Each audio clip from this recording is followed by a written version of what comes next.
En abril de 2025 el Mar Negro se ha vuelto un lugar aún más volátil, si esto es posible. Apenas horas antes de estas imágenes, una manada de drones navales ucranianos había lanzado un ataque en masa hacia la costa de Crimea, rápidos, silenciosos y armados hasta los dientes. Ahora, uno navega a toda velocidad hacia una lancha de asalto rusa, probablemente una BK-16 o una Raptor modificada. El operador del dron sigue concentrado en su presa, cruzando su estela. La lancha vira fuerte a babor mientras continúa el fuego de ametralladora, sin hacer blanco ni una sola vez. Al final, el artillero parece rendirse, o bien ha agotado la munición. Un compañero con un RPG-7 intenta terminar el trabajo, aunque con poco éxito. Apunta, dispara y a pesar de la fuerte explosión, falla el tiro.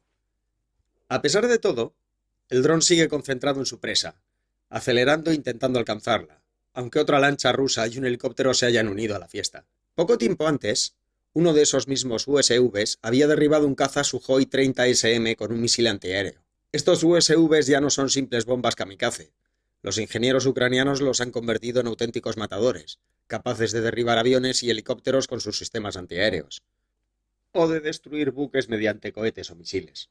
Si nos fijamos bien en el USV, veremos que falta uno de sus dos misiles Sidewinder. Esto quiere decir que ya había disparado a algo o a alguien. Tal vez al propio Su-30 derribado, o al helicóptero que le persigue. La tripulación se afana con dos ametralladoras pesadas, hasta el punto de casi dispararse mutuamente, como se ha visto al principio de las imágenes. A pesar de la cercanía, se puede apreciar que la puntería no es la mayor virtud del artillero de popa, ni de su compañero de la banda de estribor. Esta no fue una escaramuza aislada. Los USV ucranianos ahora llevan cargas explosivas, sensores infrarrojos e incluso manpads o misiles Sidewinder. Están cazando tanto barcos como aeronaves. Esta vez los rusos tuvieron suerte. Tanto va el cántaro a la fuente que al final se rompe. Pero la guerra en la mar ha cambiado.